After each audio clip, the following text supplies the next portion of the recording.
Welcome to Tanked Up, the podcast about video games and beer. I'm Ben. I'm here with Aadil. Hey! Hey! And for video viewers, you'll see a man sat next to him. It's Isaac. Hey, Isaac. Yeah.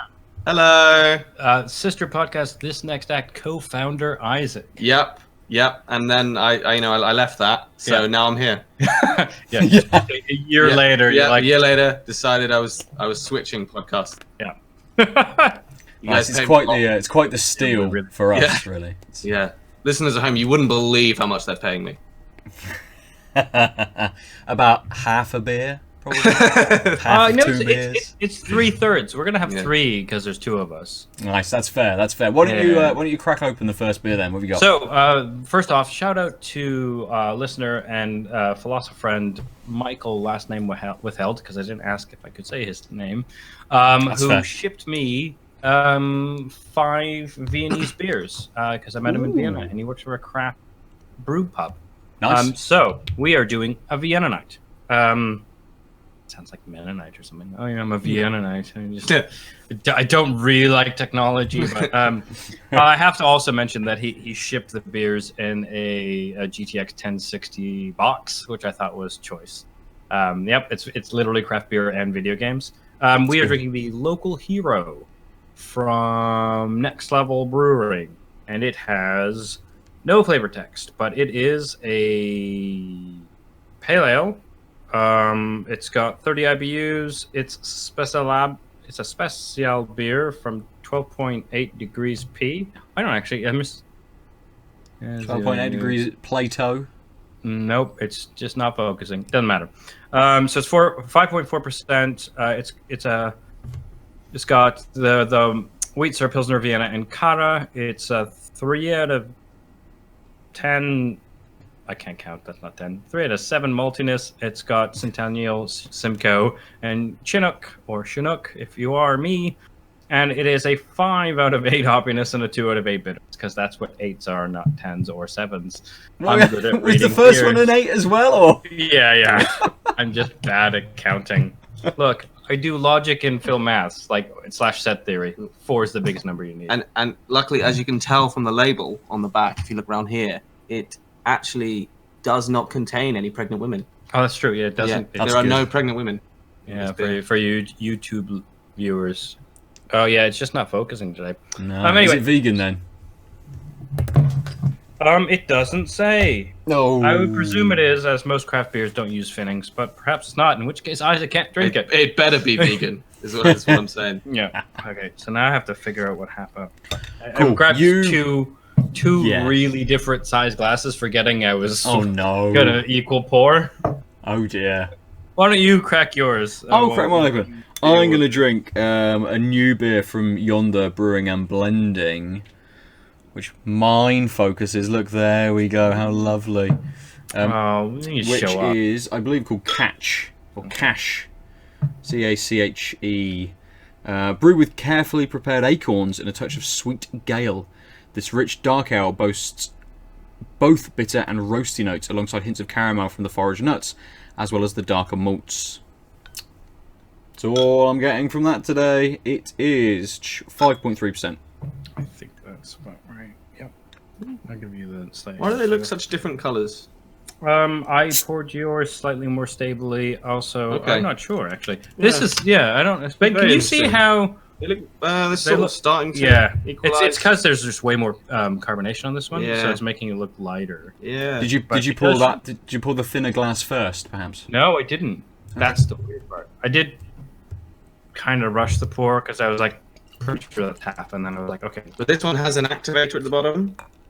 Or no? Does this glass have an activator? No, I don't know what you're talking. You know that's the thing, right? No. The bubbly thing. Yeah, the bubbly thing. Yeah. I don't think I've ever had beer from a bubbly thing glass. Oh, you definitely have had beer from a bubbly thing glass. I definitely haven't used the bubbly thing. Okay, so unfortunately, I didn't think that with pint glasses, especially a super tall one, and half pours, nosing will be difficult. Yes. So I'm getting a maltiness. It's pretty light. There's no fruit or citrus or anything. There's something there. What do you think that smell is, Isaac? I think it is kind of fruity. What kind of fruit? Well, It's not apple. no, no, it's Are you kind of thinking like tropical, or are you thinking citrus? no. Okay, you know what it is? It's a hint of Fanta fruit twist. Interesting.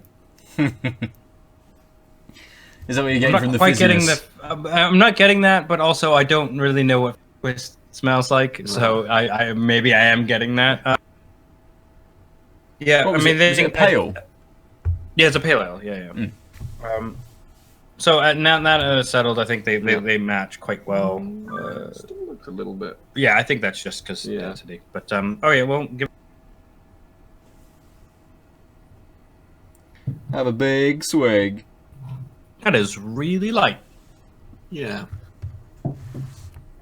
There is no octopus, despite the label. Well, there might be. I mean, we don't know if it's vegan, right? Yeah, Yeah. it's true. You might be going to. What is vegan? I guess it's just the planet Earth, really. Yes. Yeah. Vegan is. Well, I'm gonna live in an abattoir for the rest of eternity. So what's going on here?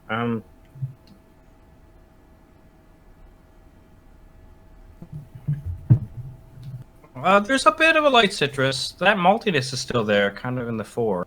I'm just rounding things out, adding a sweetness that I was sort of expecting a little more bitter, even though it's just a pale ale versus an IPA. Yeah. I do like how there's a lingering bitterness. Like that bitterness doesn't change, but it just, as everything else fades, you sort of have a nice aftertaste. It's just like, oh yes, I am having beer. Yeah. So that initial taste, do you have any inkling Yeah. what that might be? Well, one thing I will say is, if anyone is confused, it's not Fanta fruit twist. It is actually something different. That's fair. So I don't know. I mean, I think it does kind of taste fruity to me, but I don't really know what sort of fruit. That's fair. Is it that sort of is just it- that general is it the- tropical kind of fruity flavour? I'm not getting anything tropical. No, it's not really tropical. No. So is it because there's a sweetness? No, it's more like the. I mean, this is going to go real quick because we keep taking sips and we're splitting a fucking bottle. Yeah, I kind of more like the sort of the slight acidity. Okay, yeah, I'll buy that. Yeah. Oh, actually, now that you mentioned that, there's a bit of grapiness. Yeah. Right before the finish, there's like that. There's a little. But not like fresh grapes. Well, like you know. I don't know if that was a really dumb thing to say. No, it's not. It's Yeah. never a dumb thing. It's Okay. it's not like there's no crisp hit, but it's Yeah. like day old green grapes. There's like that generic grape flavor that's really low key. I think there's something like that before the bitterness sort of kicks back and take sort of between the fore and the after. I think there's just something, and I think it's just that crispness and that a bit of that sweetie fruitness that you're highlighting, and I'm just calling that grapey. Do love grapes. Nice. Why they call you the grapist? That's well, that is an actual sketch. Yeah, that's why. So we can't. So for legal reasons, we cannot make that. No, I know. We're referencing it, so people will look it up. We're adding to their YouTube views. Good. That You is two what knocked we that call one back. fair use. Yeah. They are paying us for that. much. I will say though, it's there's not huge taste hits off this beer. It's quite it's a nice pale ale that has a bit of a malty start, and then like Isaac said, some fruity moments. And then I like that it sort of fades slightly bitter. Like I'm not needing to reach for it. There's a taste that lingers. But yeah, so that is the local hero. Do you have any last other thoughts? Feel free to comment later if something. Yeah. No. I mean. No. Cool. Yeah. How about you, Ben? How is That's beer fair. one? Beer one. What was that? Yonder cash. It's nice. It's like. It doesn't give me. I mean, Yonder never kind of give a style on their bottles. It did say it was this rich dark ale, but I'm getting more of a kind of barley wine vibe from it, really. So like much more malty. Yeah, malty, and just it's got this sort of hint of sweetness to it as well, which in the flavour is a little bit more sort of bitter, a little bit more kind of roasted, as the note sort of suggested. But it's kind of got that sort of like earthy, foraged sort of smell to it as well. So it's kind of really, I don't know, get my nose like right in, and it's almost got that hint of like sort of a wet sort of woodland floor, you know. It's kind of almost cut grass, a little bit earthy, a little bit sort of like kind of peaty even, or not quite. Ooh, not quite peaty. It doesn't quite edge on there. It's just a little bit kind of earthy, but it's really easy and it's really nice. It doesn't have any kind of sort of bad flavour to it at all with that earth. It's not like too deep in its earthiness, making it sort of like a muddy kind of flavour. It's just really smooth and easy, and it's got a slight carbonation to it as well, which gives it almost this little zip, which is really nice, kind of like right at the end as you've gone through all of these little flavours, a little bit of bitterness, a little bit of sort of roasted kind of malts coming off there as well, for that carbonation to kind of kick back in towards the end and just give you that little lift sort of right at the end of your sip, and it's very easy to just dip back in straight away. Excellent. What was the percentage again? It was 5.3. Okay, so it's actually pretty much the same as ours, despite being sort of a darker and it seems like bigger taste journey. Yeah, I mean, for similar ABVs, these are two very different beers, like at completely opposite ends of the spectrum, almost. Yeah. For something that's kind of a lager, I suppose, but yeah. Yeah, we could have done a lager and a stout, but yeah, I hear what you're saying. Yeah. Cool. But yeah, it's really nice. It's gonna disappear. It's got this nice. Excellent. It looks very dark and kind of very very black on camera, but under the light, it's really, really brown. And it does look like a nice brown ale. It's got that lovely sort of level of head to it, which sort of sticks around on the glass a little bit as well. So it's thinner really... than your like a stout or a porter, despite the way it looks. Yeah, it is definitely a bit thinner, but it looks really nice. It smells really nice, and it tastes fucking fantastic. So I've done well. Excellent. Well, I've not. I've just picked a good beer. Someone else has done really well. You've done well. You picked it. Hooray. You've done well. You got these for free. Yeah, that's true. Yeah, you've done really well. Yeah, we've done well. You're getting those for free as well. Yeah. I'm already wasted. Oh, what? You've had 2 beers? No, I know. I had 3. I had a beer before. Did you? Yeah. Wow. I had. Yeah. Just starting early. Yeah. Okay. Sometimes you've got to start early. Uh-oh. Is there a cat? Yeah. Does the cat come back? No, it's Yeah, I mean, it's not a cat, it's actually a person. Yeah, no. It's a person who groomed the cat. Yeah. Ah. Don't worry about it. communal cat love is always good. Yeah, pretty much, yeah. The house loves Dorian. They take care of him. Nice. So, should we move on to our first talking point tonight? Yeah. What is our first talking point, Ben? Oh, gamers are cunts. Oh, that talking point? Isn't that every week's talking point? Almost. Usually, we come in quite nicely. Talk about a lovely little game we played, or something nice that's been happening, but no, just this week. Gamers TM, fuck them. Yep. Do you want to go over the specific... I mean, there's been several things. We could be talking about fucking anything, right, this week, really? Games have been in the news and in the Twitter sphere for various reasons. But I think, what was it, July 31st? Day after my birthday. Oh, that's right. Yeah, it's a nice birthday present. Hooray, happy birthday. I mean, you just read about it now, so it clearly wasn't. Well, it may have been a birthday present for me at the time, and I've only just read about it now. I don't know why I invited you to say a thing, and then I'm like, I will give you the date in which you can start your narrative, Ben. But I did. You were taking too long. So start your narrative, basically, Ben. Yeah. Right, Ooblets. Ooblets, that's a game. It's a game that's being developed right now. If anyone wants to look for it. It's double Ooblets. Who's it being made by? Oh no. I'm on their website and everything. I know who this game's being made by. That's what I thought, and you said not Apple. Yeah, I think I'd take it back. And you kind of prejudiced my opinion on it, and I was like, well, it is Apple, but I don't want to say so because I'll feel silly now. What, your beer? Yeah. Your beer's a bit Apple-y. Well, that's what I thought. and Aadil said no, and now he's just said yes. No, I said I didn't see Apple. I don't see apples in here. Yeah, I didn't sense. Can't see any. I don't know where they are. I didn't sense apples originally, but now actually there's some. What are your usual ability to sense apples? I mean, usually sight, Yeah. but I'm not going to invoke sight, given the mocking you just gave me. Well, clearly that's not what I meant. Hence, I've reverted to the type, not the token of senses. I'm sorry, you were going to say a thing, and then Isaac is just as derailing as I am. I'm glad you covered for me whilst I found out that Ooblets is made by Glumberland, which are a small developer, wife and husband team. Couple, right? And basically, in a nutshell, at the end of July, they announced that they would be releasing on PC on Epic Game Store exclusively. Still releasing on Xbox One, which I think is the only console they've currently got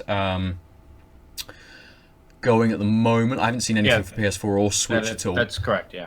Yeah. So they said, hey, we're going to be joining Epic, and the reason why is because it gives us much more financial stability.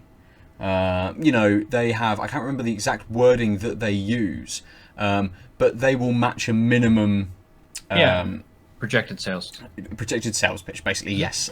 So they're going to fund them through that.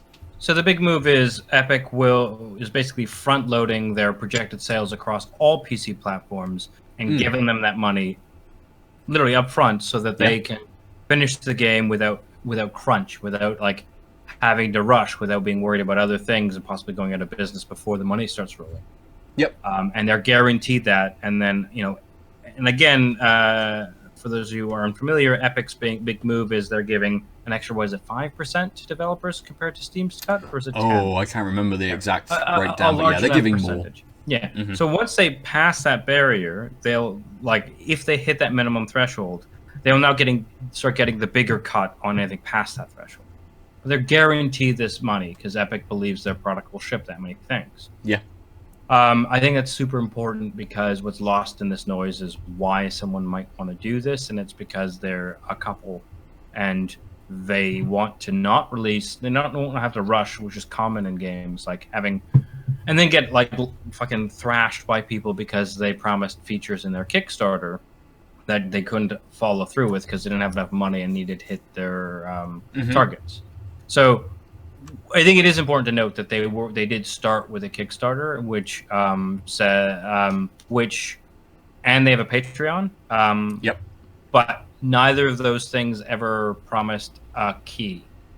That's right. Steam, which is important. So no one funding through a crowdfunding source was ever offered for a type for money, a code for the game. Essentially, they were just funding the developers to make the game without any kind of reward, essentially, or any kind of product any reward that involved for free or for their initial kind of investment.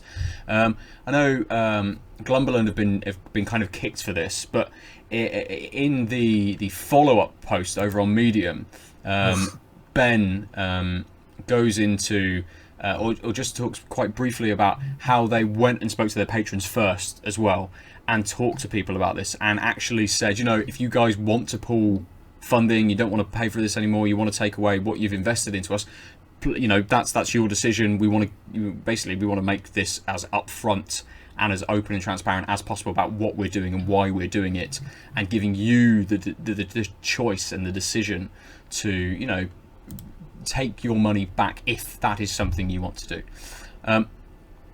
All of this kind of seemed okay. They did quite a tongue-in-cheek blog post on their website. I don't even think it was that tongue-in-cheek. I mean, it's not. And I read through it and I'm thinking, yeah, this makes sense. It's got a slight edge of humour to it. They do poke fun a little bit. It does say gamers TM at one point in their post, because that's a thing that exists in the world. That's an entitled group. So they're talking about why people might be angry at Epic and those sorts of things. Trying to work through the reasoning for their decisions, essentially. Yeah. And basically, they then spent a week just battling people on the internet and getting shit thrown at them. And I mean, crucially, not the people who have thus far supported their, but people who were angry at the notion of Epic exclusivity and argue on behalf of their patrons or their Kickstartees. Yep. I had a Kickstartees. I think it's just incredible that random strangers on the internet aren't being incredibly polite and, you know... Oh, especially in gaming. About these issues. I know. It doesn't make any sense to me. Like, whenever I've encountered random strangers on the internet, they've been incredibly polite. Yeah. You know? And then, you know... And they definitely don't deploy words that start with and rhyme with that measure that's both but the cocktail measure. You know what I'm talking about? So the J. Yep. Yeah. To even suggest that, it's just blasphemy, I think. Against the internet. Yeah. Where everyone is pleasant. Vitriol. Yeah. Yeah. I mean, it was just pure unadulterated vitriol, and I think if you haven't read the Medium piece, it's worth going into the details because I actually think that Ben's super self-effacing, where he's like, yeah, I am used to a tone with my followers that even though that I didn't really second guess but even though I knew other people would be reading this and it was taken totally out of context. But also a lot of these things were photoshopped and awful. And also you people don't speak for my fans because my fans and I, like you said, Ben, they were in touch with these people when they moved. Well, they told the Patreon, hey, look, we're getting a fuck ton of money to give stability and finish to this game from Epic. We don't need your support. And also, if you're uncomfortable with that, we definitely don't want you to continue to support it.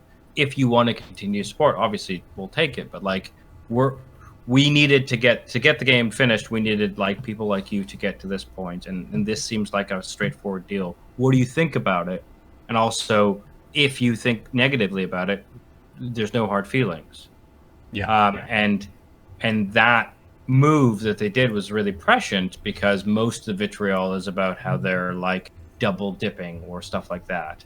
And there's people who haven't been informed, obviously, because they say things like, "Well, you promised a Steam key." Like, no, they didn't. Yeah, you're being anti-consumer by putting it on one storefront, and it's just the same sort of tired arguments rolled out again and again. Isaac. Yes. You and I have some knowledge of economics and what the free market runs. Some.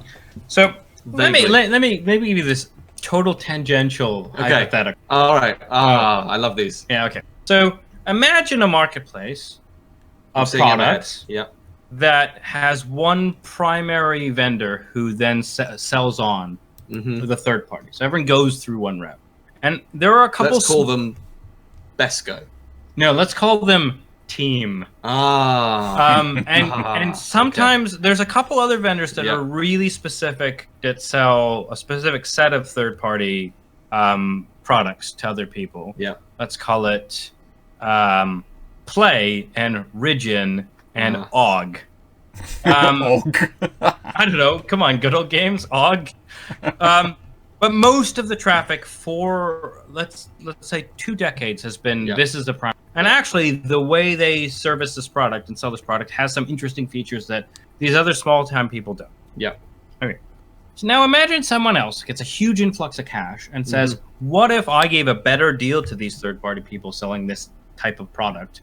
And I have my own marketplace, my own front-end store. That my product is being the person who's the middleman. Yeah. Right? The store. And I'm going to give a better deal to the producers, but also I'm not charging the consumers anything above them. Access to my thing is just as free as other people. But I don't have some add-on features like the ability to talk to your friends while consuming these goods. Yeah. Is the fact that someone chooses to deal with someone who, with this new producer, inherently, fundamentally anti-consumer, anti-capital? Well, you know, I'm going to be honest. I'm starting to wonder if this might be an analogy to the real world. And and we're calling it the pick store. Yeah.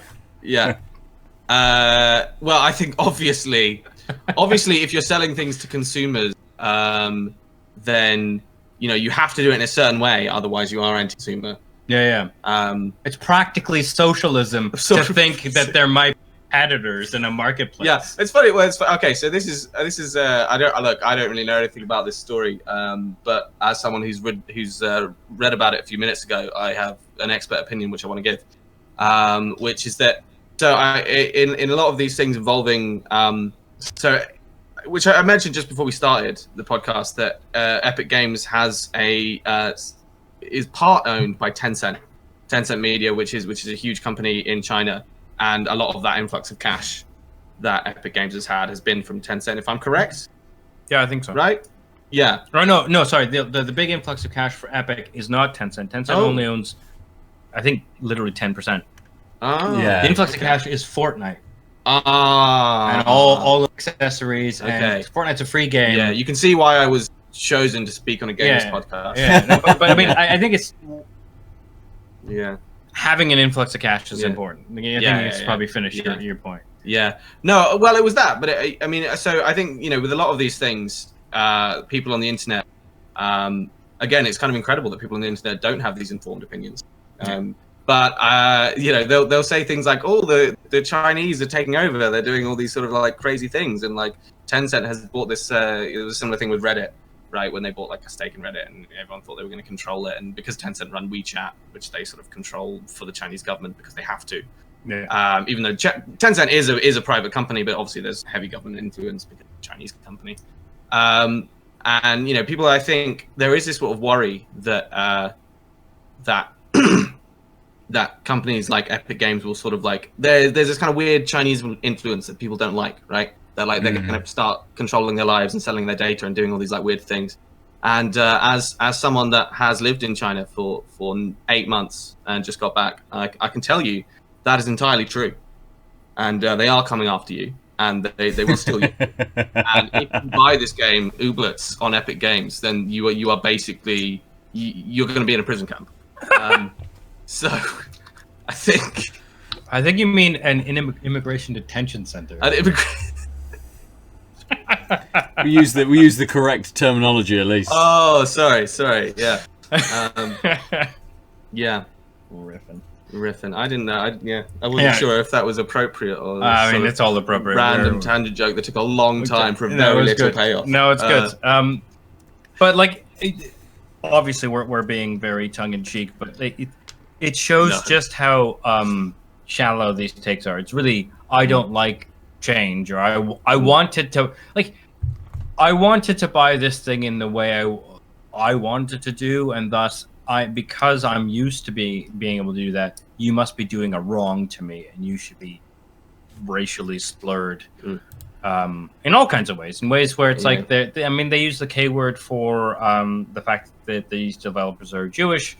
They also do a bunch of N-words, whether it's N-word doing something to your wife or you're both N-words, and it's so like transparently hostile in the sense that like they're just trying to be hostile, but like, I'm sorry, slow your roll.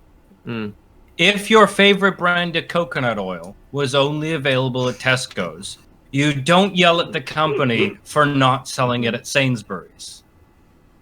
I think these people might. Oh, they definitely, they probably do. But like, this is the insanity, right? Yeah. It's the outrage. It's the outrage crowd that cry. Coconut oil and brand. Yeah. Can you imagine a non-coconut flavor? Strawberry flavored coconut oil. That could happen.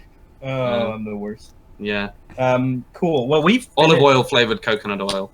So we've talked a lot. Ben, did you have anything you wanted to say about? Like, really, we just wanted to vent about. I mean, my big thing was.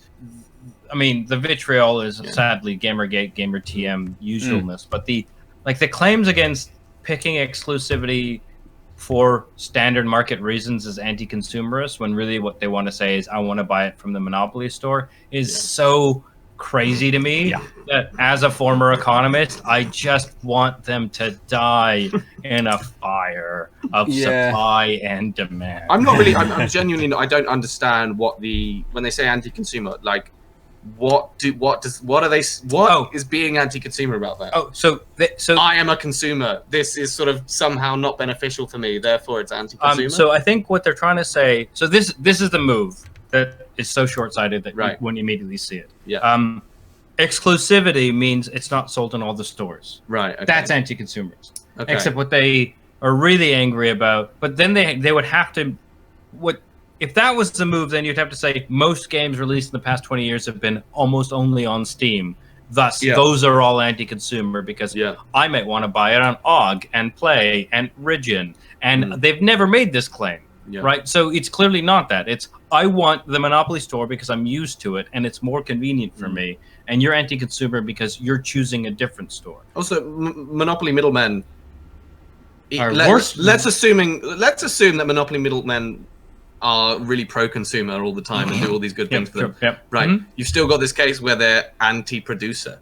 Yeah, but they're fine with that because they don't want. Right. Okay. They don't give a shit. They have the producer because they're fucking being assholes to the two people who are making this game. They're like, it's such a small scale thing. It's like literally like, I am against you, but you have to be for me. Yeah. Okay. It's the worst. I think we might need another beer, but Ben, while I grab a beer, I feel like we've kept talking around and over you. It's fine. It's fine. I think the only thing I'm kind of pulling from this is the idea that people are seeking out these guys to give them shit. So, you know, they had a huge influx of people on their Discord channel, which clearly aren't people who have ever given a shit about the game before, just going there to do it. And this very much mirrors kind of other social changes going on within the world. We'll try not to get too political with it, although we might do in a minute anyway. Yeah. So it kind of, I mean, it just mirrors fucking all of the shit that's just happening in the world. And it's kind of, you want games and this kind of entertainment to be a lot of the times an escape from that kind of shit. Yeah, you know, we want to be like Ubisoft and make non-political games about the end of the world and fighting and terrorism. And people who have chosen to make games and make an entertainment product for people's enjoyment, then having to just, you know, go through a week of shit because they have made a financial decision to ensure that they are able good to for them fucking and eat their food. product. Yeah. You know how it's difficult for, say, like a little one-man team to make a game when someone else has a full-time job to support them. With this being a husband and wife team, there's not someone else there to kind of shoulder the burden a bit. They're clearly both in this. I think actually that's really important because like they don't have a PR team, right? The gentleman Ben was the one who was fielding all these things. His Medium post was, I kind of mishandled this because I was used to working in a certain space and I just didn't get that like people wouldn't so I mean I think he's too kind to these people where he's like people didn't get my tongue-in-cheek thing and I was being a little sassy because I was used to that, but I didn't get they might misinterpret it. I'm like, no, they're willfully misinterpreting this. Like what you get was these people are assholes and that's why EA has a huge PR team to just try and mitigate these things. But also what's kind of really shitty is EA, like coming out with Star Wars Battlefront 2, did they get harassed for exclusivity on Origin? No, obviously not. Because they published it and it's their store, and that's just I mean I think it, or did it come out on Steam right away? I can't remember. But even if it didn't, I don't think so. Yeah, so I mean that like even if it did, this wouldn't happen because it's about punching down and being an asshole, and you can't do that to the corporate entity in the same way. So you're, but because of that, they're more happy to be okay with corporations doing worse things. Yeah, it's kind of hard to. It's harder to come up with good slurs for corporations. You got all these racist slurs already to talk about individuals, right? I think they could figure it out. I have faith in their destructive creativity. I think you have too much faith in their intelligence. Oh, I don't think they'll be smart. Although, actually, no, I will say there was one. I briefly saw one tweet which I did think was really good. One of the insulting tweets, which it didn't have any racist slurs as far as I'm aware. So I think we can. I mean, we can say it. I think anyway. There's a little bit. Let's see if we can go up. Oh, it does have a racist slur. Okay, that's good.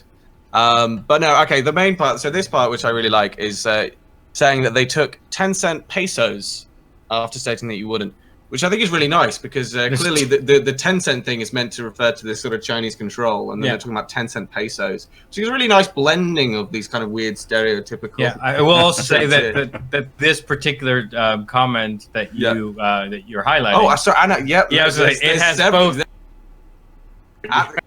K word. It's got the Chinese influence. It's And got the the Mexican thing. It's really, this guy is just bang on. Yeah. Yep.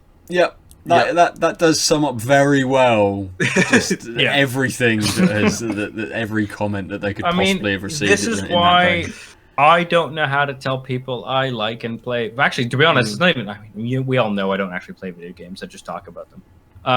But like telling people I have a video game podcast feels weird because that makes me seem like I'm in the gaming universe in a way that I definitely don't always want to be tracked in. Because absolutely. That's the outward-facing world. Yeah, but you have to. Yeah, but I mean, you also like. I mean, these people are not representative of the majority of the game. Yeah, but outward-facing they are. They're so vocal that like when people think of gamers, they think of these cunts. Yeah. Not these cunts. Anyway, so it's awful. It's always been awful. I think it's important to every so often remind ourselves just how bad it is, especially to really like simple's the wrong word, but really innocent non-boogeyman members of the gaming community. Like it's a couple making a small game. So like the smallest fries you could possibly be, and they're thousands upon thousands of terribleness just because people don't like a store. And not even like it's not like the storefront doesn't let them download and install the game. It's that it doesn't let them be in the group they were in with their friend and chat. Like, yep, you're right. It's really hard to chat with people on the internet if you're not on Steam. Thus, because Epic Games doesn't have built-in chat, there's just no way to talk to your internet friends. It's impossible. That's it. No one's got phones. Right. Oh, hang on. There's not even an entire platform called or Discord, which is about being better at talking about and during games than current platforms. That doesn't exist. It's not like we're currently using this to record. No, not at all.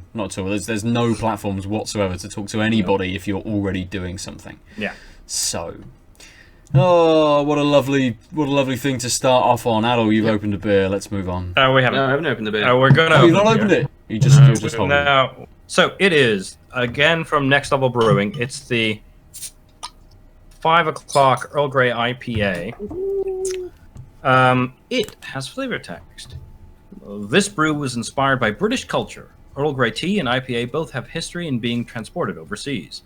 We united them to form a modern beer for open-minded people who can imagine the brilliance of bergamot combined with orange hop aroma and dry bitterness. So now it's tea time. Time for 5 o'clock. So again, this is Viennese. Obviously, it's 6.1%. Best served at 9 degrees. It has Vienna Caramella malts at a 4 out of 8. Got that one right. The hops are First Gold, EKG, and Fuggles. It is 4 out of 8 hoppiness and 5 out of 8 bitterness. And it has a special 4 out of 8 Earl Grey tea. Wow. This is very interesting flavor text. And it's got actually quite a blend. Just 5 o'clock. Yeah. And just to let you guys know how badass we are, it is currently 8:38. 8:38, and we are drinking a beer called 5 o'clock. So finish that. Oh, You're breaking all the rules for the beer this week. I'm going to open a beer as well because I finished mine too. So whilst you pour, Excellent.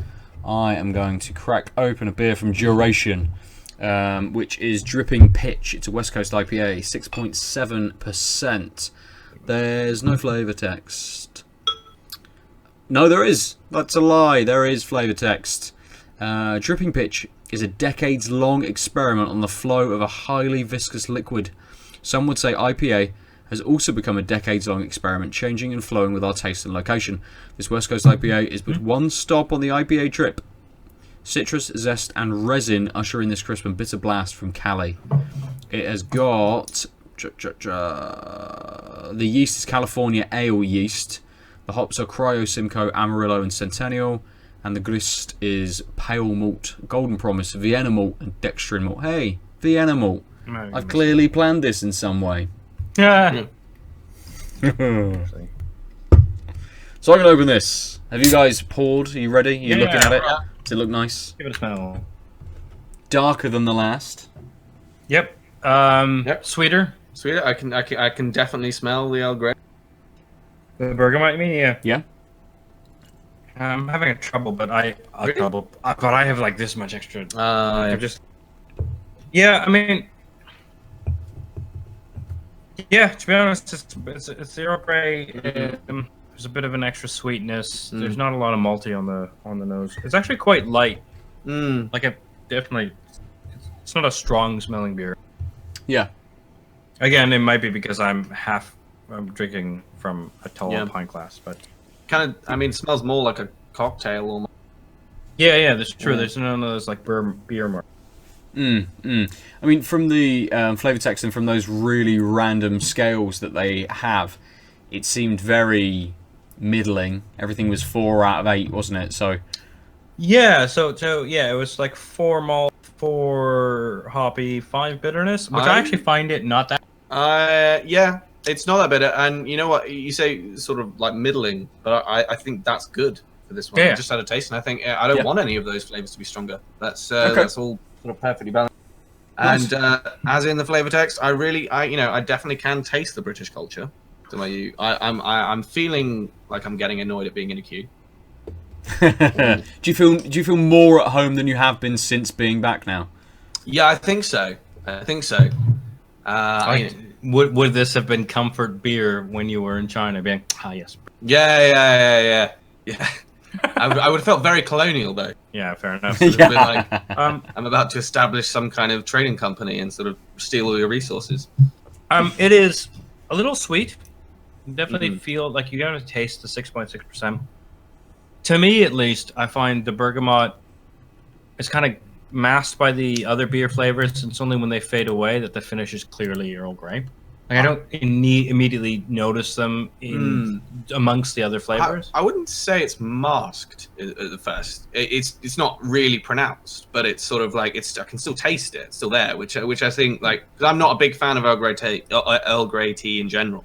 So like I don't like the really pronounced, like you see like some sort of like Earl Grey flavored beers like that, and it'll be like really pronounced. I don't really like that too much. Oh, you just put 40 pounds of bergamot in, all I can taste is bergamot. But also, when I have Earl Grey tea, I don't want it just to be bergamot. Yeah, exactly. Yeah. Whereas this is sort of like it is there, and I can taste it, but it's not super prevalent. That's fair. It's good that it's a sort of a balanced beer and it isn't giving you too much. It's nice, especially like Isaac. How into beer are you? Like, I drink a lot. Okay. Yeah.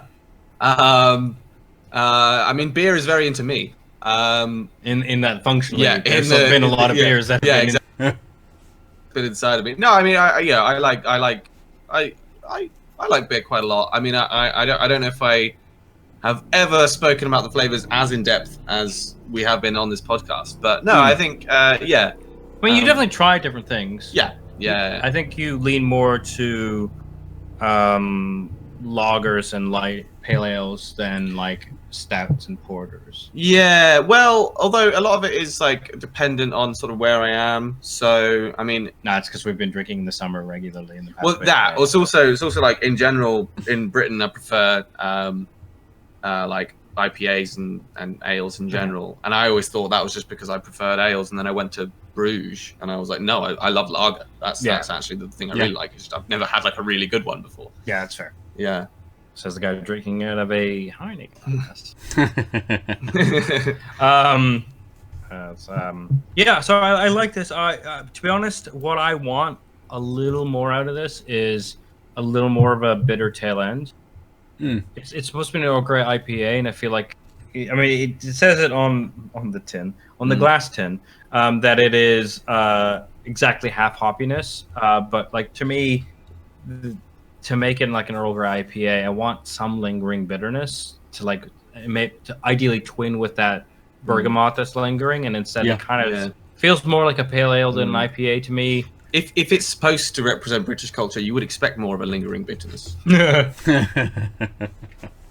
be honest, you'd expect that as soon as you cracked it, it all just left this European bottle. Yes, yeah, and then sort of like constantly went back in and came back out, and it was like, oh. Yeah. It ended up all on the floor, and it was a terrible mess. You cut me up there. How's your beer, Ben? Well, if you do want a lingering bitterness, this is definitely a beer to pick up. It's quite light on the nose. I was expecting a bigger nose than this for sort of like a West Coast IPA. It's quite light, but it's super fruity. What kind of lovely? I mean, it's we were talking about like see-through clear beers. This is super clear, and it's sort of a slightly amber kind of color as well. You could probably mistake it for a lager or something like that if you were just glancing at it. It's out on the table, but it's kind of full of fruity flavors, but it's got this lovely oily sort of resinous running through it as well. Almost edging on kind of like a little bit of a piney kind of flavor, which flows into this lingering bitterness, which sticks around for a little while. And it's not dry at all. So I'm sort of sat here. That bitterness is still with me, but I have no urgency to pick this glass back up and have another sip. That's a good point about both of these Next Level beers. Is they both have a really wet mouthfeel. So like at no point did I feel like I needed to like quench my thirst with it. It was just I wanted to have another sip. It never felt like that. It was never this drying out thing. Yeah. Which is a thing, as listeners will know, is a thing I dislike because I want the taste to bring me back, not like this forceful mouthfeel. So I mean, I actually think that because they were sort of nice and wet in the mouthfeel, both of these Next Levels we kind of just were able to nurse in a way, even though they weren't. Yeah, it's not like they had huge lingering aftertaste, such that we were like, oh, well, I want to like finish this taste experience and then refresh. It was just like, well, this is kind of just a drink in front of me. Yeah, absolutely. And I think this is maybe where it's sort of one of its strongest points, that it has that bitterness and it lasts. Normally you get that bitterness and you're thinking, okay, I need to go back and refresh. I want that sort of citrusy start to it. I want to be sort of slightly refreshed by what I'm tasting. But this bitterness has that kick to it. It's got that sort of zestiness enough pairing with that piney, oily kind of nature to it that it's just a really nice finish that lasts and lasts and lasts. And I just don't need to pick it up, which is great. Because I will reach for it because I want to taste that and I want to experience that again rather than being rushed through it. So it's a really good West Coast IPA. I think I had one a few weeks ago which kind of didn't really give me the style very well. I think this nails it. It's spot on. So yeah, really well made, really good beer. One last question. Sorry, I sort of pseudo asked it before, but I think we both interrupted me. But like, what you said of fruitiness, I'm just curious what types of fruits. Like we're talking tropical, citrus. So apple, it's much more. It's much more pseudo grape or whatever the fuck. Kind of grapey, just a large green grape that crunches when you bite into it. It's much more citrus than anything else. I think maybe that shift into a kind of a pininess maybe makes me think a little bit more of those kind of grapefruity flavors that you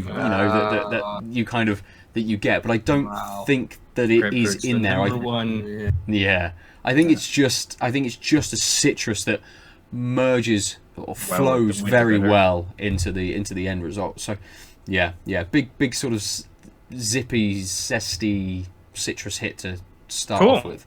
Yeah, excellent. So we've talked about people being dickheads. What are we going to talk about now? Talk about Gamers TM, but yes, I mean those are codes.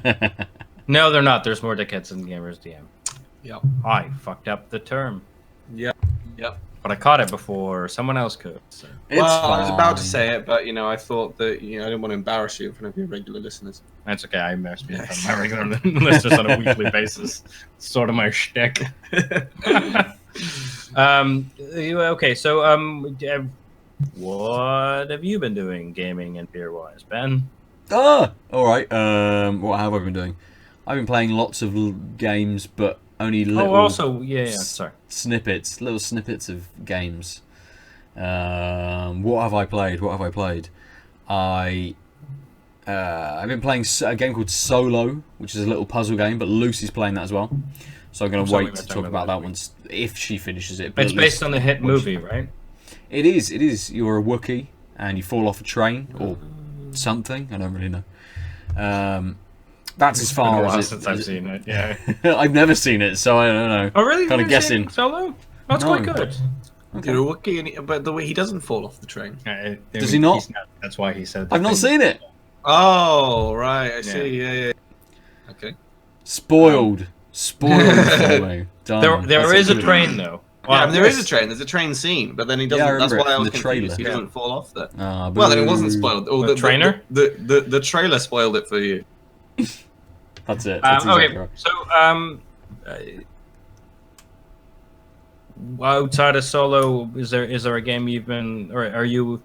Last time we spoke, you were kind of flitting between small and big games, if I recall correctly. I'm still flitting between stuff. I got a code for Outpost Zero, which is a little bit of a mix between kind of like a Rust, a No Man's Sky, a Subnautica type thing. It's kind of a, you're plonked on a planet and you've kind of got to collect resources and build a base and kill stuff and explore stuff and do things, and it's quite interesting so far. Looks really good, sounds really good. My computer's not quite up to the task of running it. That's kind of one of the things I've been trying to do this week, is transfer all of my shit that's right. into That's the what I was new like, I forgot, tower. Yeah. So I've only played Outpost Zero for, I don't know, about an hour, because I kind of got a little bit annoyed at how janky my computer was to want to then move into the new machine that I've got. But as you guys can see, I only have one pair of plastic hard drive rails, and I need 3 pairs to stick all 3 hard drives in. So just stack them on each other. They're not gonna be. I don't know. I didn't want to stick them on top of each other. Trust me. Yeah, it's fine. I'm an ex-IT professional. It's fine. Yeah, do it. It'll be alright. It doesn't need any airflow. It's fine. I mean, to be honest, no. If they're your secondary and tertiary drives, no. They're just not going to produce that much heat. No, that's very true. But I'm trying to source these fucking rails. There's no identifying features or marks on the rails that I currently have to know which but brand they are. Is there a brand on the case? I don't know. It has engraved in the case the word Digital Cradle, but I don't know what the fuck that is. And apart from that, it's blank. Apart from it having a load of Corsair innards and AMD innards, that's about it. So I would definitely look in to see if you can figure out what the case is and the type of rail is. Yeah, I might have to. But also, you can come on. Oh, I mean, you're a tinkerer and an architect. I know. I did have 3 of them stood up on their side in the housing at one point, and thought, ooh, if I move this, if I kick this machine, they're all just gonna fall over. Yeah, I'll figure it out. Yeah, exactly. Keep my feet away. Juggle them while you're playing. That's true. That's true. I've just got to make sure that I juggle one way and then juggle the other way, so my cables don't all twist too much. Smart. Yeah. Plus, I probably need another 2 hands to do all the typing and the mousing and the stuff. How big are these drives? All 3.5s. Size? One is 4 terabyte, one is 1 terabyte, and the other is. I mean, this is a thing we could say off air, but I'm curious. 1 terabyte. Because I think I have a spare enclosure, and possibly a spare 4 terabyte drive. In which case, you could just downsized to yeah, an yeah. external. Yeah, it's making sure Yeah. Yeah. This is no longer a fruitful podcast talk. We can edit this What else have later. I been Wink, playing? wink. We're not going to edit it We're not later. going to edit this out. I've also been playing the Moonlighter DLC, which I think is called Between Dimensions. I actually finished Moonlighter, which is a fantastic game. Loved it. I wasn't that far off of finishing it when I picked it back up. So I spent maybe about an hour, finished it, and jumped into the DLC, which is much more of the same. It's, you know, that lovely dungeon jumping, dungeon running, and shopkeeping sort of rotating gameplay loop, which is really nice. A little bit of downtime, doing some stuff, thinking about it strategically, and it just mixes up all of the enemies that you've encountered in the dungeons and stuff into one kind of dungeon. So it's just really nice. Cool. So sorry. Did the DLC? Was it like more like a shuffle, or did it introduce like new gameplay mechanics? It may have. I don't know what I've sort of encountered. There's been like constant updates and things to the game, so loads of little bits have been constantly like pulled into this over time. So it's kind of you know, at some point they introduced different kind of people coming into your shop, or they introduce different elements. So suddenly like a bird comes in and disrupts everybody. So stuff has kind of been added through the game that I'm not really sure what's been added previously, and then what this has kind of given me past just that one new dungeon and it throwing everything kind of at you and being harder than it previously was, really. So again, though, I've only spent like an hour with it, so I haven't dipped into it too much. But finishing the game was, you still wanted to like see what the DLC did. It wasn't like absolutely. And I got a code for it as well, so I kind of have to have a little bit of a look, I suppose. Cool. I, surprise to no one, have played basically no game. Including the game I need to start playing because I'm supposed to do a review. Which one was that? The Church of something. Oh, Darkness? Church of Darkness, thank you, yeah. I was going to say Solitude, but I don't know where that's... yeah, that's going to be on the weekend. Oh, also, I'm really looking forward to this new... Oh, fuck, I've lost the link.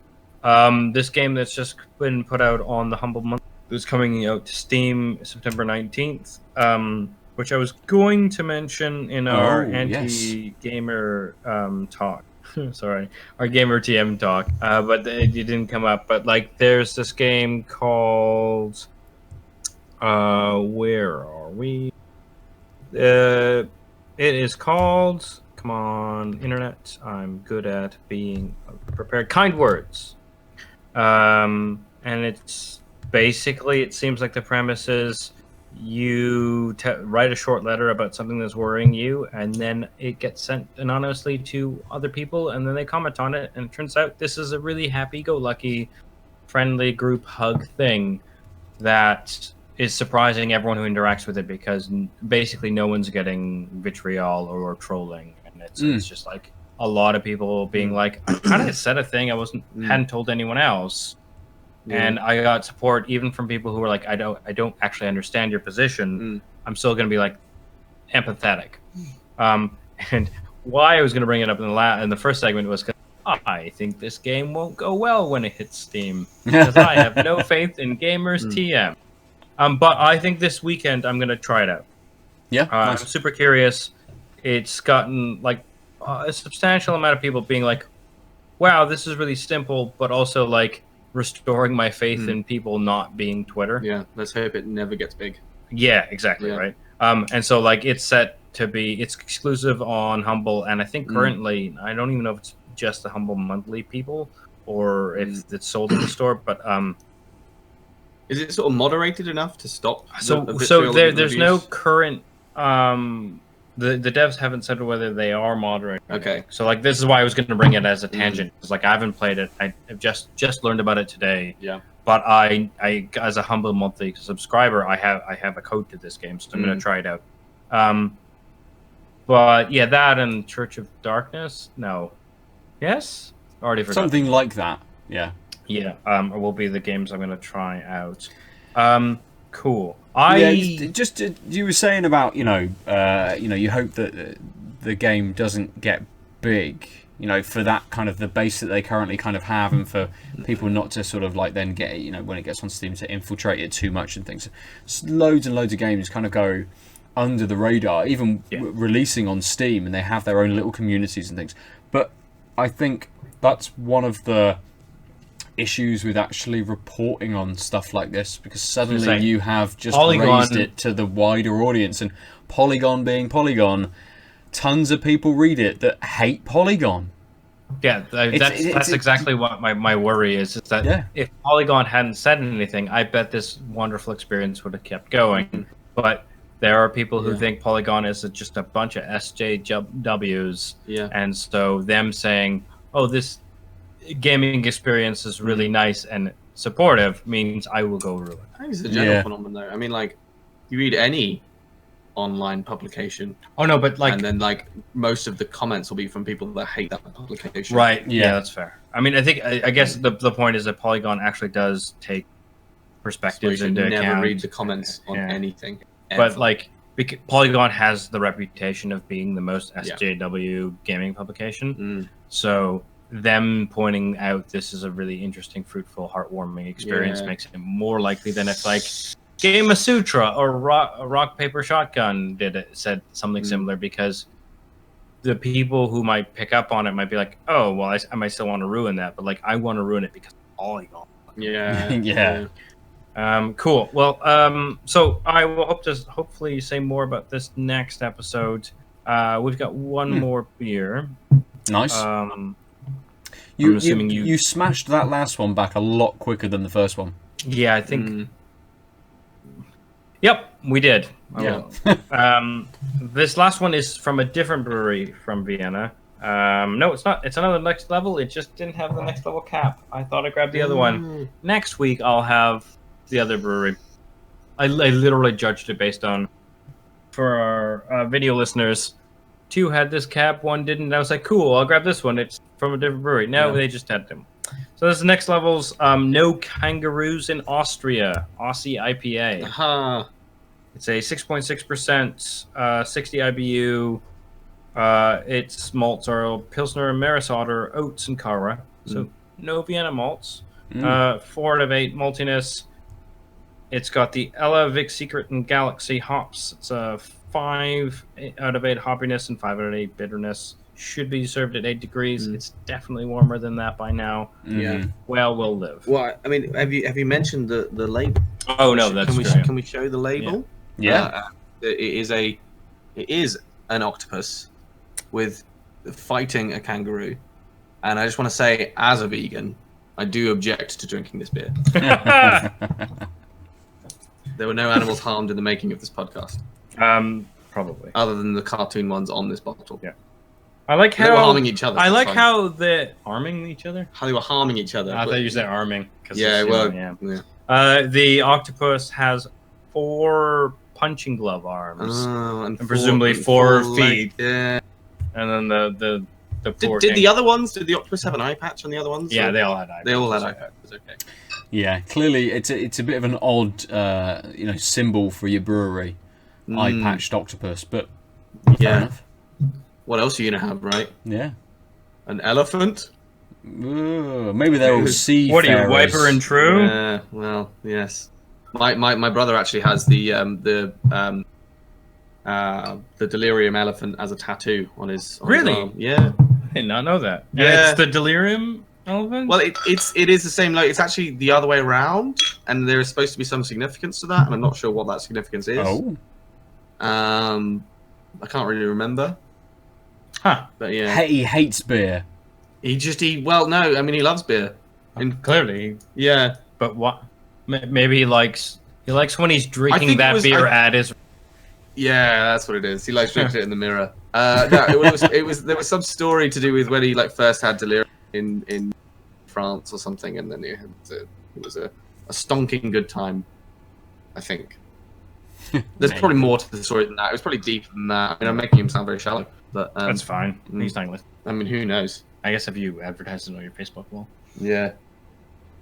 Wow, that is a really light nose. It's quite sweet. I actually think there is a bit of an appliness there. I think it's just a sweet fruitiness.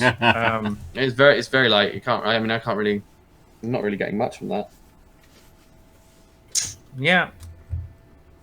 I'm just going straight to taste. Jump straight in.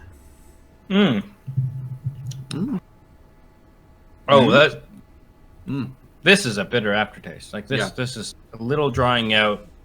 Again, sorry.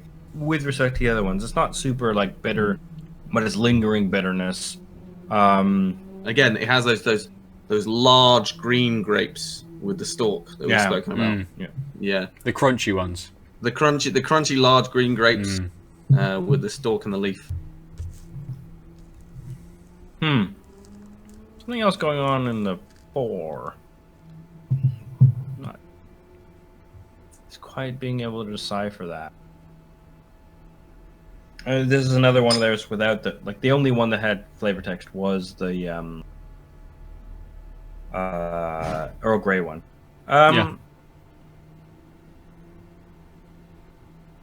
It's a good beer. I mean, it's a little more IPA than the Earl Grey IPA in the sense that it has that lingering bitterness. But it's really easy on the foretaste. Yeah.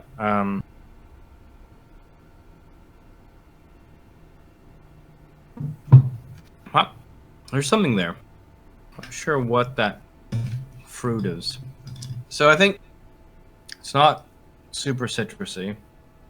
As a general comment, though, I'd say probably as a taster, this one's pretty nice. I quite like it. I probably preferred the Earl Grey as a taster, but my favorite as a one to just sort of drink a lot. We'll do that at the end of the pod. You didn't explain the layout to me beforehand. Yeah, we'll make our final judgment. Deep secrets. I know, no. Do you want to just about the taste of this one, and then after this segment, which is also going to be you talking. I'm not going to be on this show again. Yeah, that's fine. To be honest, I've definitely done the same thing. Like, actually, I clearly like this one more than the other ones. I'll tell you. I think we all have. Yeah. But I'd like to hear about your thoughts about the taste about this one before you compare them. Yeah, it's a bit of a weird one, I think, because I can't. It's kind of hard to really pick anything out. I mean, there is quite a lot of bitterness. Yeah, but I think the foretaste is quite sweet. It's a little appley in the sense of like generic fruit apple. Yeah. So it could just as easily be our mocking grapes as well. Yeah. The grapes of mock. They're the stepchild of the grapes of wrath. Oh. Okay. Not worth it, was it? No, that was terrible. I was I was like in my mind, I was like trying to come up with something like to grape a mocking, and I was like, no, that's just there's no fruit in that. Hey, we got there in the end. It's just I think it's really straightforward. I do like that there's a bit of a lingering bitterness. Yeah, slightly dry, but not too dry in the mouthfeel. Easy to drink. And it's just called an Aussie IPA, which I don't know what makes it Aussie. And presumably it's the Ella and the Vic Secret and the Galaxy hops, I guess. Yeah. So beer, cool. It is a beer. That is true.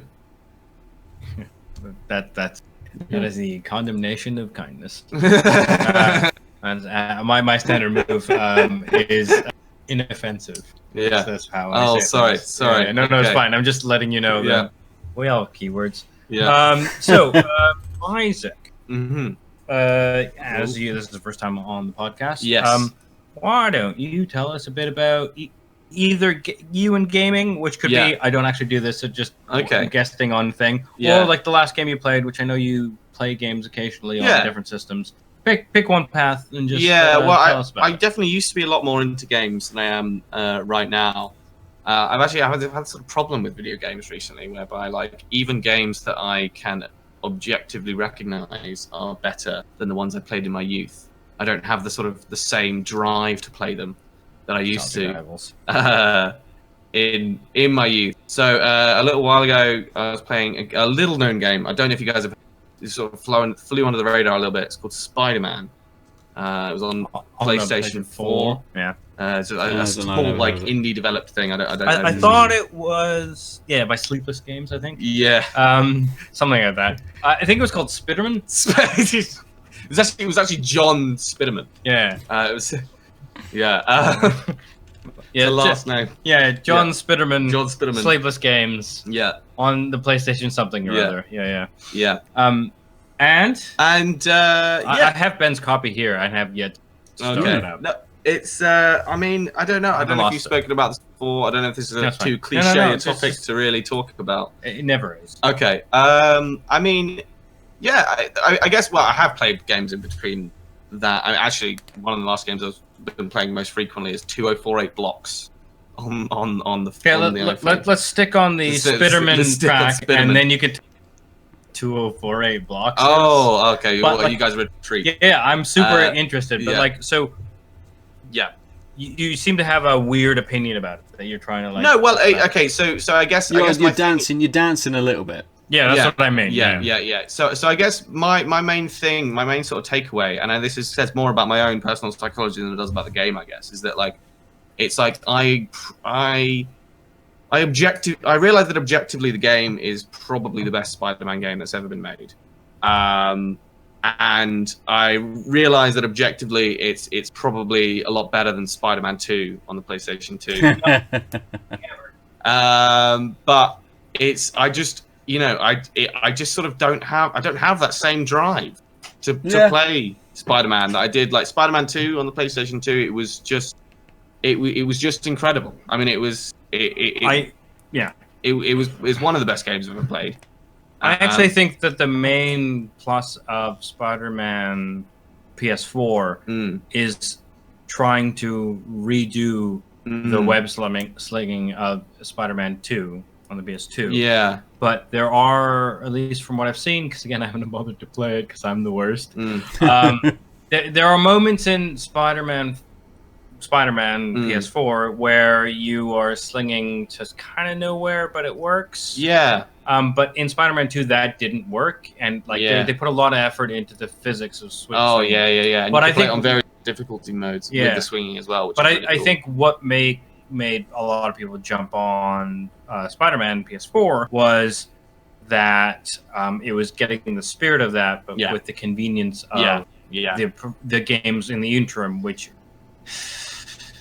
I get you might balk at. But I think that's why I'm slinging that game, because it gave you like the interactive physics, but also some leeway. No, I'm not. Ben, you've actually played this game. Is it true that sometimes you were kind of slinging to nowhere, or is this a miss? I want to know whether I'm misconstruing. I don't think so. I think it was quite... Because I read that once. Yeah, I think it was quite good in its... in your web slinging abilities, and it actually connecting with the environment around you. You know, you're not suddenly going through Central Park and able to just swing through the sky. You have to pull yourself towards trees, and then you are swinging... And it's connecting with the trees, but you're swinging super close to the ground. Yeah. And then, obviously, within the city, when all the buildings pick back up, you can then traverse sort of vertically up and swing through almost through the sky, but you're still connecting, or at least I felt that I was still connecting with those taller buildings. And there's a little bit of a slowdown when you get away from the taller sections, and you have to kind of dive back down into the lower sort of built up areas and then swing through those. So I can see why you would feel that way, though. Why you would kind of feel, because Spider-Man 2 made a very big point about that. And that was kind of one of its selling features. Is like you cannot just swing everywhere. Yeah. You need to hug close to buildings and be that. And obviously they didn't that was not in the marketing for the new Spider-Man game. So you can kind of see that maybe there is that little bit of disconnect between that. You're not thinking about that. I think maybe I can understand what you're saying with Spider-Man 2 that it was such a big jump as well, kind of for games, that it's such a marquee kind of title, really, that you're like fucking. It's like I feel the same about like Final Fantasy VII. Where suddenly you boot up and you're like, fuck me. This is what games are. You know, when I was however old I was when I played it. Yeah. And whereas Spider-Man PS4 is great. I really enjoyed it, but you've got lots of similar quality games out, so it doesn't quite have the same impact. Like it's a nostalgia plus like leap forward in like gameplay. Yeah. So I think also it's sort of like the thing about Spider-Man PS4 is that it's nothing. There's nothing about it that's groundbreaking, and there's nothing about it which it does better than every other game. But it's just sort of like it does everything very well. Yeah. And so it's like I think that there's like some kind of stealth elements, and like when you go into the warehouses and stuff like that, which are not quite as good as like the Batman Arkham games. Right? Yeah. But aren't that much worse. Yeah. And again, like with a lot of the fight, the fighting is not the best fighting of any game that you've ever had, but it's up there. Yeah. Or at least it's very good. And I think all the elements combined, especially with like the element of just kind of the fact that you're swinging through New York City and it's just sort of like so incredibly visual and you can see it all, and you get this kind of like blurring, and it's just, so I guess all of it comes together in this way that like it doesn't with sort of other games. But then there is this sort of nostalgia element with Spider-Man 2 and things like that, which is difficult to overcome. Yeah, that's fine. I mean, I guess the question is, would you play more of Spider-Man in PS4?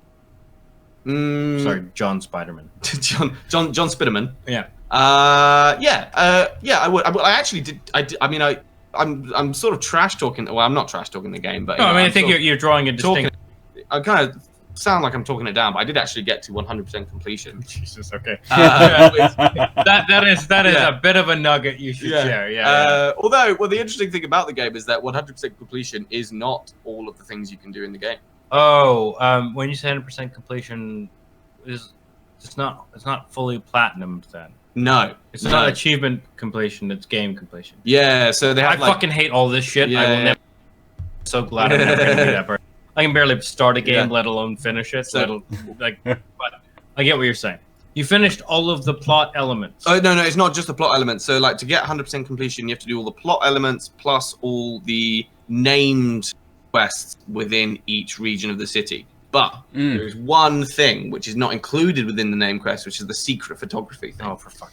And you come across and they're not. The secret photography things are not like mapped out. There's a special perk you can get at the very end of the game where you can it's see, a double down type thing. You can like see the ones that are close to you, but only the ones that are close to you. So you have to just swing around. Yeah, so you have to just like swing around for. And you're not gonna. I'm probably not gonna do that because I don't really care about the platinum award that much. That's fair. I mean, actually, one thing I will say. I'll just sink down into my chair as someone who did that.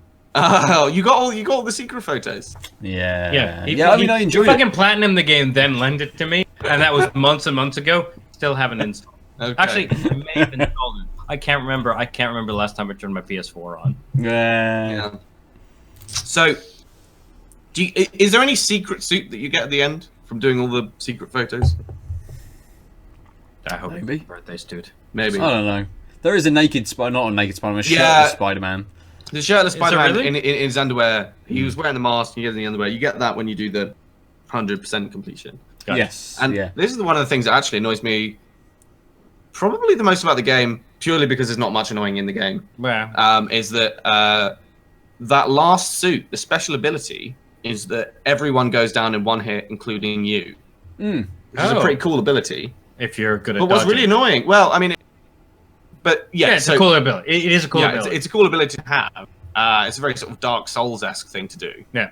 And the really annoying thing is that it lasts for like 5 seconds. I feel like it's something that you should have on constantly. Oh, I assumed when you said this was like, no, it's a flag with a timer and a cooldown. You assumed that it was like that? No, I'm saying this is what you're telling me.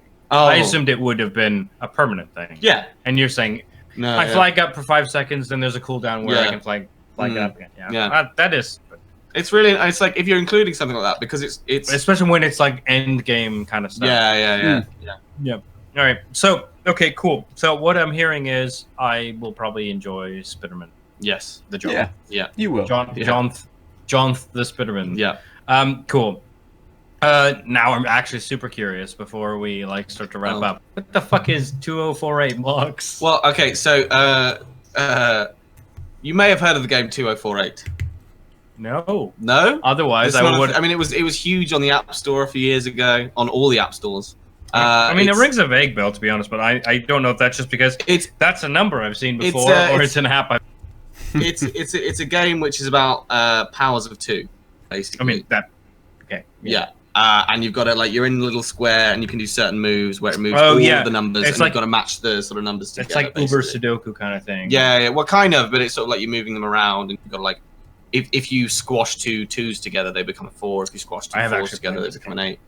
You've played, Aadil, you've played this game. Yeah, I was just like, I'm pretty sure I've talked about it on the podcast. Yeah, you have. Yeah. Yeah. This game. Yeah. As soon as I saw this screenshot, and so I was 2048 being a dick, and definitely a game I played for a longest stretch. Yeah, okay. 2048 blocks combines that dynamic with sort of Tetris, right?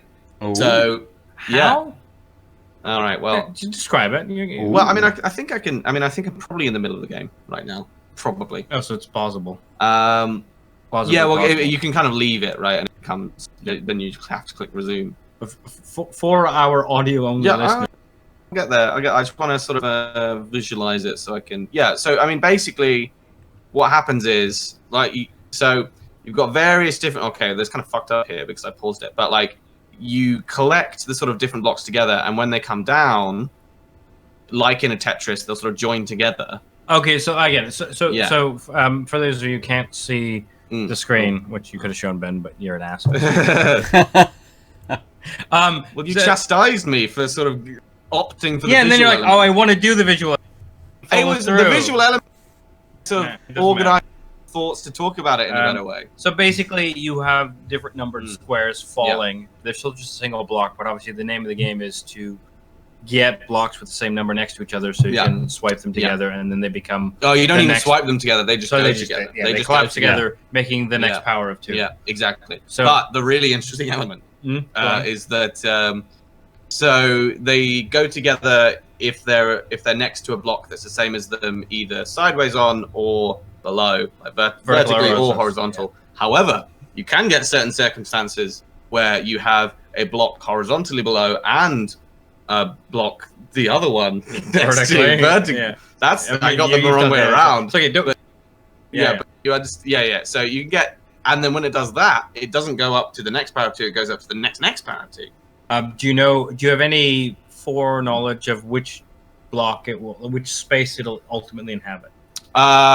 So it always joins with. So if it joins horizontally, it'll join with the one that lands, and if it joins vertically, it will go into the square below. Okay, cool. Sorry, just thinking you're talking about the confluence. So it's like, is it like a crapshoot of the 4 spaces? But it's not. Yeah. So it's like, so say you've got one hit. So say you've got one. It's gonna go like down and down and sort of towards the middle. Yeah. Actually, that sounds like a very interesting game. Really addictive, so addictive. It's to be honest, I play it far too much. And and I think the highest block I've ever got to was probably 32,000 something. Jesus. Maybe I got to 6. I've definitely got to 32,000. So in the Tetris version, you're just trying to. It's just like a time trial thing. Because it ends when you cannot stack any more blocks. Right. So but if so long as you keep collapsing things, I think the key is this. It's not like if you get a 2048 block, it disappears, despite the name. Oh no! Yeah. So I think. So the 2048 thing is just because of historical reasons, right? But the original game, isn't it? The point was to get to a 2048 block, they pass the level. Yeah. In this one, whereas realistically in this one, if you only get to 2048 block, you're a noob. Right. Gotcha. Yeah. You need to get good. Yeah. Cool. That actually sounds like I might want to try it out. Yeah. Amongst all the other games, which is Yeah, but it sounds like a nice kind of little game that you can sort of You know, sit I on like the that it's toilet and plausible. play, or Yeah. sit on the bus and play, something Yeah, like that. yeah. Yeah, I often play it on the tube, and people are sort of like Yeah. bumping into me and like doing all these things, and they get quite annoyed that I'm just sort of staring at my phone. But it's like I can't really stop. I mean, I can stop. Yeah, but obviously But- there's a flow going on. Yeah. Exactly. Yeah. So I just tell them to fuck off. Yeah, that's fair. It's Yeah. the tube. Yep. Cool. Well, on that note, Ben, do you have a favorite beer? Yes, I do. Cool. Would you like to share it with us, or would you like it to be a secret? I'm going to share it. I think now is the right time to share our favourite beers. I really like the Yonder. The cash. It was nice. It was a little bit different. It was a dark ale, but it had a lot of different flavours going on. I think that the Duration Dripping Pitch is just a really good West Coast IPA, and it's a really good beer. Like, it matches the style really well, and it's just really, really nice. It was super light. Well, I say super light, 6.7%, but it felt super light. It didn't feel like a big beer. It wasn't super boisterous. Yeah. So it's kind of it's an easy pick, I think, for me this week, because I would very swiftly pick up the Dripping Pitch again to drink right now, whereas the Yonder was a nice beer, really nice beer, well made, but I'm happy with kind of the one bottle and what I had. Dripping Pitch, I want more of, and I think I find a lot of that with Duration. They just seem to make beers which are very well made and quite moreish. They're super easy to drink, and you just want another almost instantly. Yeah, after you but they're not finish. like a flat taste curve. They're interesting, but manage to keep that Exactly easy to drink thing. Yeah, well balanced and interesting, but that just go back so easily. Yeah. That's what they say about me. Hey, On that Isaac, note, then what? Isaac, you seem to know. Pretty you early wanted to which say a thing, beer and I you cut you off, preferred. so tell us, but you feel free to go through all the steps. I mean, about the favorite beer, you mean? Yeah. So what? I mean, well, actually, I think I've kind of changed my opinion now. So what I was Okay. going to say beforehand, which was not actually an outright favorite. It Yeah. was sort of like Preliminary comparison. as like a tasting thing, as like a thing to taste, rather than sort of like drink a few of. Yeah. Let's say. I preferred these two. No, sorry. I preferred the No Kangaroos in Austria. I preferred it as a thing to sort of like, oh, that's quite sharp. But I thought, but realistically, if I'm having a few of these, I'll probably want either the 5 o'clock or the Local Hero. Most likely the Local Hero as a thing to have quite a few of. Or, More than one. More than one. Yeah. But after getting to the end of that sample, I kind of feel like actually the No Kangaroos in Austria, you sort of get used to the sharpness of it, and it actually just becomes quite enjoyable to drink. Rather than like I obviously your initial taste seems to have been like, oh, there's interesting things going on, but they're kind of too forward, and so I don't think I would have another one. But by the end, you were like, I could have another one of these. Yeah, exactly. Yeah, I think that was.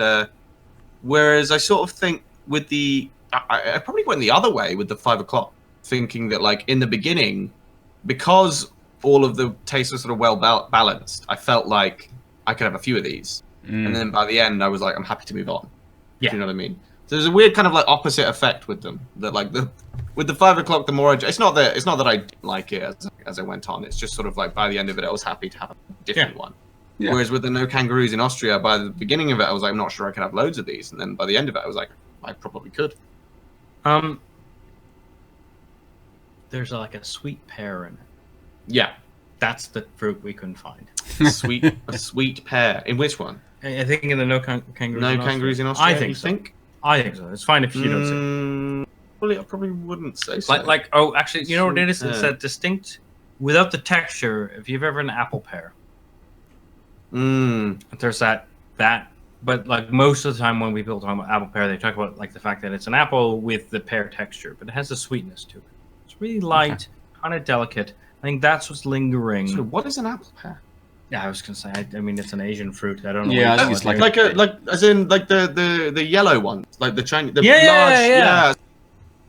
Chinese pear. Fair enough, Chinese pear. Yeah, you know what I mean? Like it's not the okay, texture, but now the I taste. Like it's got understand. that delicate sweetness. Yeah, that's the now lingering I get thing. what you're saying. Cool. Yeah. Hi. Okay.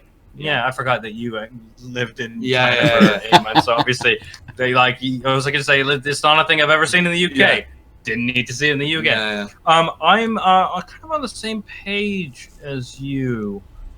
The local hero was a pale ale, and my biggest problem with it was just a pale ale. And to be honest, I think I was hoping for a little more depth or a little more variety from Next Level, but it's they just do sort of more subtle or more soft tasting beers. It's not you don't get a boisterous taste, which is fine.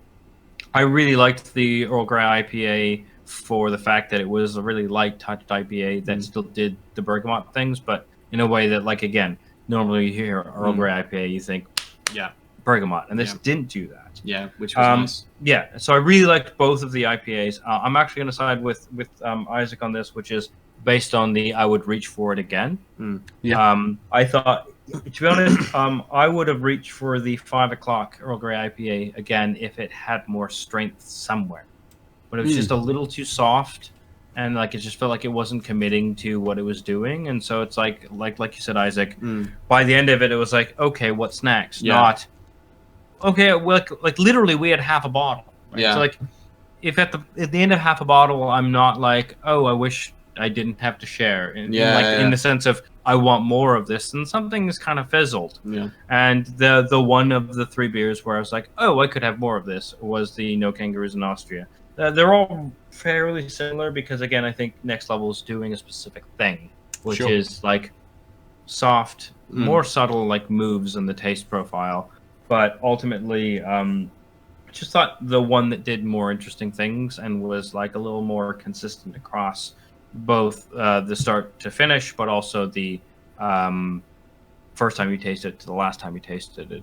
The one that was brought me back in different ways was the No Kangaroos in Austria. So it is no surprise the Next Level beer because I thought I was grabbing 2 Next Levels in and on. I grabbed 3 Next Levels, but it's the No Kangaroos in Austria, Aussie IPA for me as well. Good.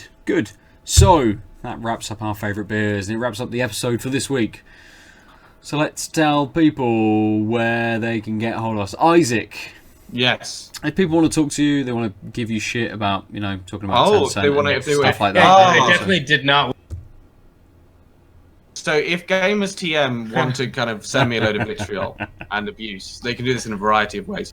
I do have an Instagram account which I kind of forget the name of. I think it's just Issac Kean. Yeah. I think it's just Issac Kean. I do have a Twitter, but I haven't been on it in about 2 years. Yeah, that's fine. So, are you allowed to while you're in China? Well, no, but you're also technically not allowed to go on Instagram or Facebook or any of those things. But you just get a VPN, and then all fine, really. Yeah, it's fair. I guess I don't know how will people contact me? Should I give my phone number? I know. If people wanted to contact Isaac with respect to this episode, they can always contact him through tankedupcast@gmail.com. Yes. Tankedupcast on Twitter.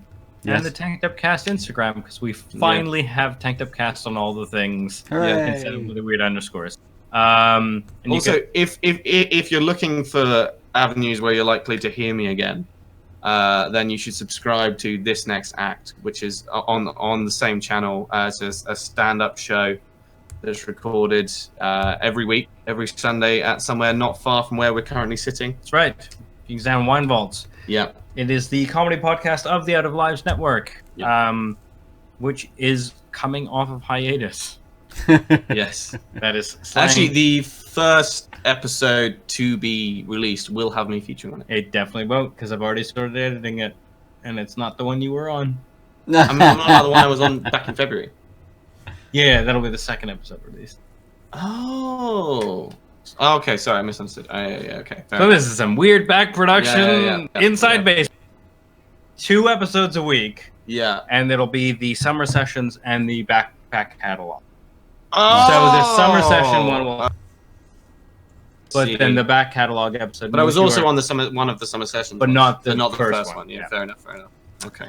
What you need to know, though, is it's live comedy, it's live comedy night, which is new material, new comics night. It is more raw than you will find on Netflix, but also more real as a result. God, that's a bad tagline. Yeah, It's good. yeah. It's good. That's You've got that pretty down. good. Yeah. And oh wait, will they hear your announcer voice? On Yeah. Yeah. Well, good. I mean, because Adil's announcer voice is something you want to hear. So. Yeah, that's fair. Cool. I guess I'll just go. I'm at the Omniarch on all the things except Twitch, where I'm the _Omniarch.